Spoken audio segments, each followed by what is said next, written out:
Okay, so today we're going to be replacing these heater T connections that are pretty notorious for failing. They're plastic. When they fail, they basically drain all your coolant out. You could overheat your engine and have a huge issue. So sort of preventative maintenance. You know, you don't want to be stranded somewhere because your stupid heater hoses broke. One of the few plastic items on this car. And obviously plastic gets brittle over time. And considering it's dealing with you know, all the heat, eventually it gets to the point where it cracks. Heat cycling it all the time. So what we're gonna do is, these have obviously looked like they've been replaced already at some point, because the normal clamps don't look like this. These are aftermarket clamps. So pretty easy to access. It's not a really super difficult job. It is kind of a pain to get back there, but if you have like a step stool or something, you could get to it easily. I already took the cover off. It's just a couple of bolts and nuts that hold it in, just 4 of them. You gotta take the cap off because the cap is bigger than the cover, so you take that off, pop it off real easy. Now I'm gonna go ahead and undo these and replace them. Now what I'm gonna replace them with is brass tees. So this is a 3/4 by 3/4, 3/4 and 5/8 tee that I got on Amazon. These were dirt cheap. I forget how much they were, but it was like $11 or $12, I'm guessing. I forget. But we're gonna put these in. Now you don't have to worry about any galvanic corrosion or any of that, because it's not actually touching anything metal. It's just in the stream, and it's connected to 2 rubber hoses. So if anybody thinks there's gonna be any kind of corrosive reaction or anything, there won't be. You'll be fine. And at least with this, I won't have to worry about anything cracking or failing for a long time. Although, I mean, to be honest, the original tees have lasted, you know, 100 and something thousand miles on the car until they replace it with these, most likely. So it's not like the plastic tees are, you know, complete garbage. It's just considering everything else, how reliable everything else is, and how big of a disaster it could be to the engine if those do fail. I'd rather go, you know, I'd rather be over-engineered and over-designed than going with plastic. So anyway, we're gonna put these in now, and we'll see how they work.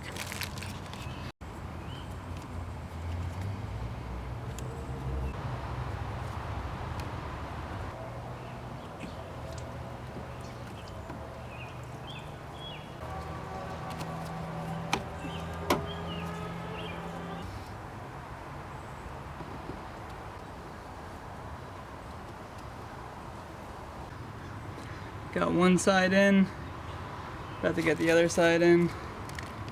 Let's see, that's about how deep it's going in. It's got a pretty good bite.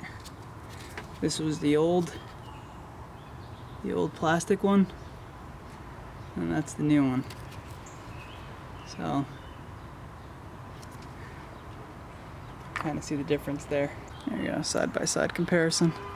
Now it's got the burrs on it, so when you crank down nice and tight, I mean, if you're a little OCD or anal, you could sand down these two, so this way you just have one lip, so when the clamp tightens down, it'll be in like a groove like this, but whatever, if you clamp down on this, the rubber's gonna catch onto these anyway, so you're okay.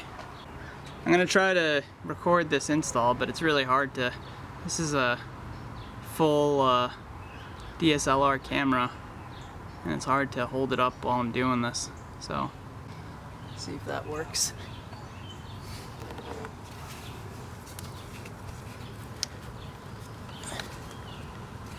Now a little bit coolant drained out. Not a big deal. I'm gonna reuse these hose clamps because they're actually in really good shape.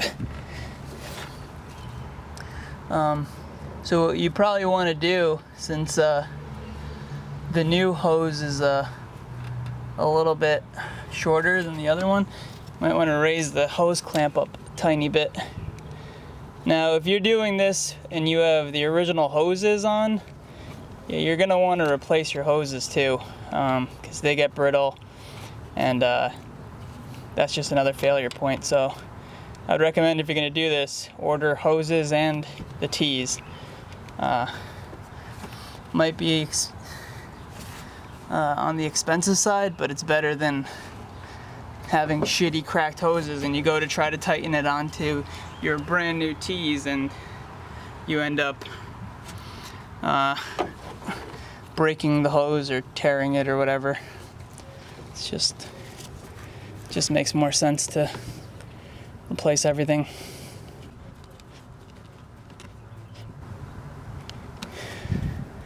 Now the brass can also handle the clamping force better than the plastic can.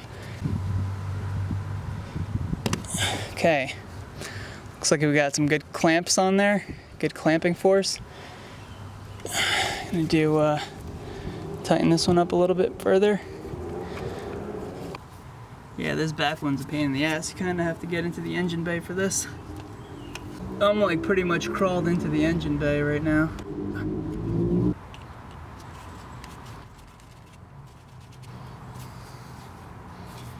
Okay. Getting it off. I don't know how the hell they got this one on. Oh, it must have came up through here. Yeah.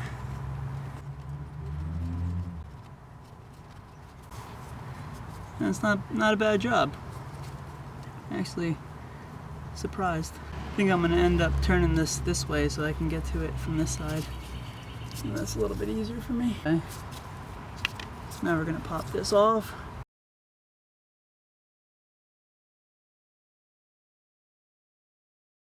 So, just shoving the new tee in there. There you go. You're gonna want to shove it as far in as you can because you got a couple of burrs that you want to catch hold of with the pipe clamp. So shove it in as far in as it'll go. Like that. I'll do the bottom connection. And this is all fitting in really nice. So this isn't my original idea. I don't want to take credit for this. Somebody on the I Hate Mud forum did this. So, I mean, I figured there's got to be some kind of stainless steel or some kind of other alternative to plastic, but I don't want to take the credit for putting this in.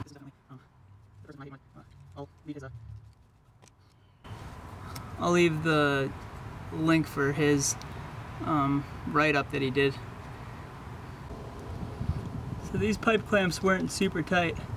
I guess they knew they were screwing it into plastic, so they didn't go too crazy over torquing it.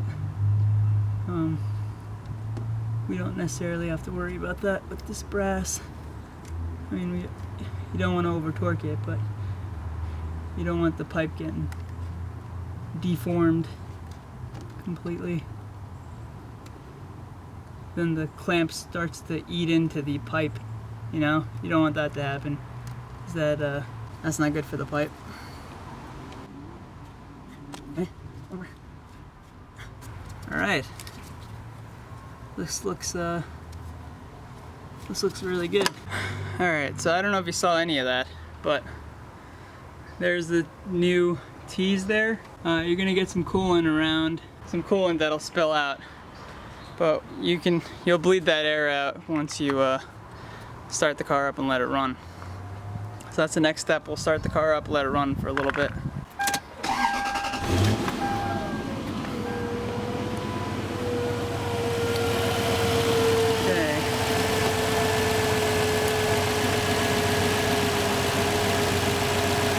Let the temperature come up and keep an eye on these fittings. You can even run the heat if you want. It's like 70 something degrees right now. I don't really want to run the heat, but might not be a bad idea to run the heat. You can see the engine temp's not up yet.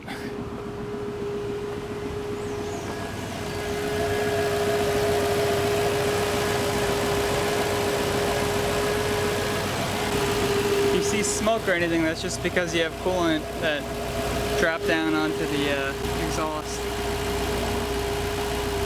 Next thing I'm gonna do, this, pretty sure that wine is the power steering pump. So the next thing I'm gonna do is I'm gonna change these hoses out. These are all brittle, and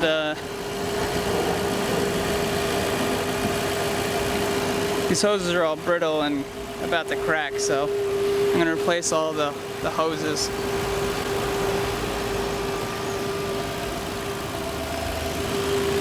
Okay, so far so good. There's a slight little sheen on it, but that's because I got a whole bunch of coolant all over it from before, from taking it apart. So this looks like it's clamped nicely. This looks like I might have overdone it a little bit.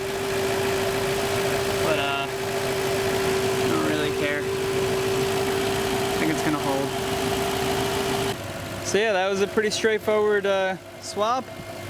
Now I'm probably never gonna have to worry about these.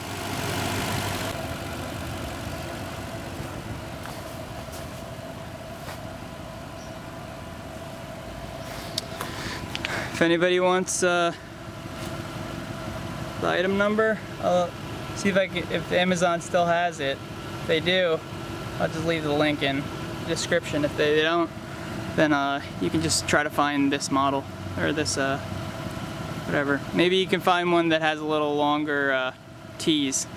I think what I got is a little bit shorter than this, a little hair shorter than this. But it doesn't hurt to be a little too long, you know? It'll still fit. One of the next things I'm going to be doing is replacing this AC unit, or the condensing unit. You can see it's freaking, when you see this, it starts to flake off like that. That means you have very bad heat transfer. So the fins aren't actually transferring the heat properly. So you end up running really high pressures on your refrigerant system. And the higher pressures actually degrade your compressor. So you're putting a lot more, you're making your compressor work a lot harder, and it won't last as long. So basically your condenser, you think, oh, it's still working, like it holds a charge, it's still working, but if you have a dirty condenser, or like I have with all the fins breaking off and not really working properly, you're actually doing more damage than just what you think you're doing, which is, you know, oh, it's just a failed condenser, I'll replace it when I can. Your compressor is, what, like a $500 item, used? It's a $500 part, so, you know, you don't want to put so much stress on the system. Just take care of the little things. The new condenser is like, what, 130, 140 bucks for a Denso one? Slap that in and your system can run efficiently for years, as opposed to letting that, you know, it's, you know, someday fail. Condenser slowly makes the compressor work harder and harder until you get to the point where the compressor fails, your condenser fails, and now you're replacing all kinds of expensive items. You know, just be proactive with these things. It's enough ranting. Okay, it's been almost like 5-6 minutes now, and this thing's holding great. So I'm gonna go ahead and park the car and shut this off. Thanks for watching, and please subscribe if you guys want to see more ideas on how to keep this thing going.